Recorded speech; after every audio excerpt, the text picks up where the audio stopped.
Know your audience and know when you've lost them. It's not just for business presentations.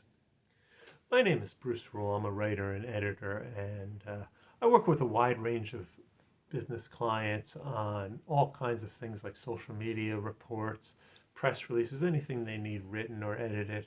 And I also teach public speaking and workshops and with private clients.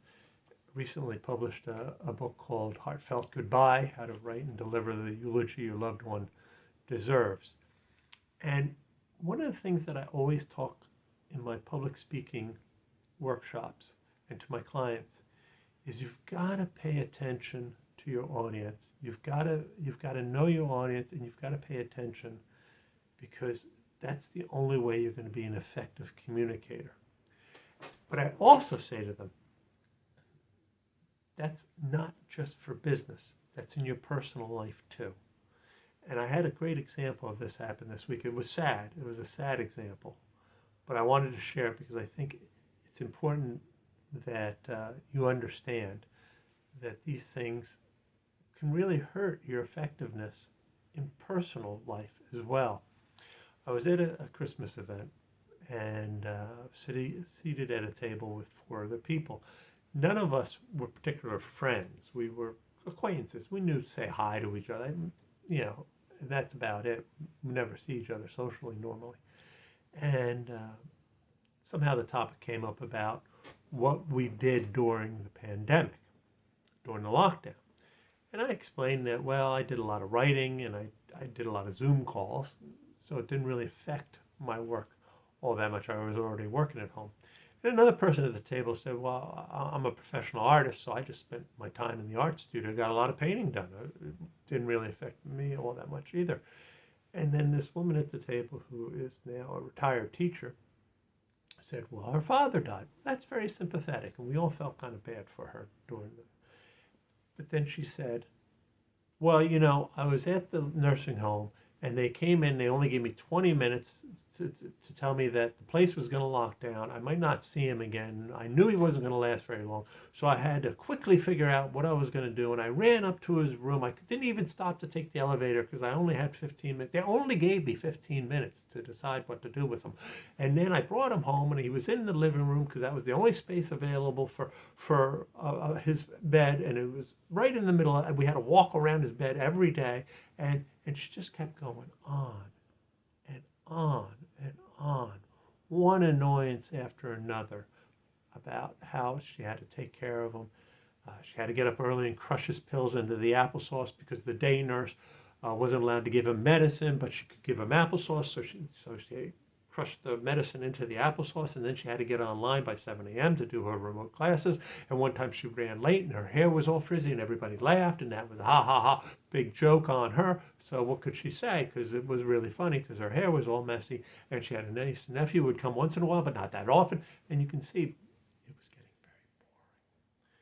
very boring. And after about the 3rd or 4th minute, everybody at the table started to look down and look away, and we lost all sympathy for her because we were just like, we don't know, why are you telling us all this? And on top of that, she had a very monotone voice, so every annoyance that she mentioned sounded exactly alike, and you couldn't tell what the big bad were and the minor things were.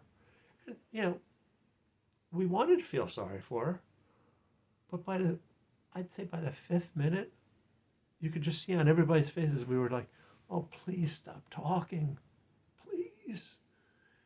And when she finally did stop talking, and I think it was just because she ran out of breath, to be honest with you, we didn't even respond. Like, everybody at the table was exhausted from hearing her. And somebody at the table just quickly changed the subject, and we started talking about something else. She had lost the audience because she didn't realize that she didn't know the audience very well. So it was inappropriate to go into that much detail about something personal. She also lost the audience because it was a Christmas event where they're there to have fun. We don't want to hear somebody's horrible stories. She lost the audience because she didn't distinguish between what was really bad during the pandemic. Her father died. Well, that's a bad thing. And what was just a minor annoyance, well, she showed up late for her class one time with frizzy hair, and so everybody laughed. Sorry, that's not the same. And I really felt bad for her because you could just see that everybody at the table sort of didn't want to engage her as much for the rest of the dinner because of that. And I don't know that she recognized it or not. But the fact is, it made her a less effective communicator, and it really sort of dampened our relationship with her, meaning that none of us really wanted to talk to her for the rest of the night because we were afraid we were going to get another rant about how terrible things were. Now, I know some people are going to say, well, yeah, but you should be sympathetic. Her father did die. That is true. But it's 3 years ago, and the fact of the matter is that the way she was sharing did not create a bond between us. It did nothing to enhance the relationship with the people that she was sitting with.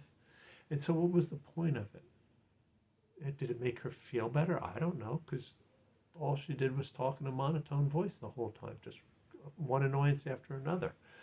And so that's where I say you have to sort of pay attention to your audience.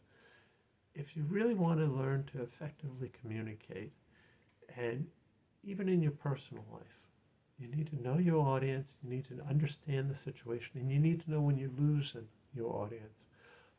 Because if you start to understand that stuff, if you understand that you're at a Christmas event, this is not the place to go into every annoyance that you had while you were caretaking for your father, you would understand that that's not the place to do it. You would have built a better relationship with the people at the table.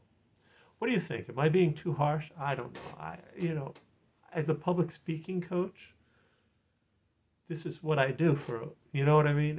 When I'm talking and I'm watching people. So I don't know if I sound too harsh with this type of advice, but I really want you to understand that knowing your audience, understanding your audience, and understanding when you're losing your audience is really going to help you become more effective in communicating at all times, not just in business, but in your personal life. What do you think? Please comment down below and like and share this video for everybody, because I do really think it's important that people understand this. And please subscribe, because that's something that I would really appreciate. And until next week, take care.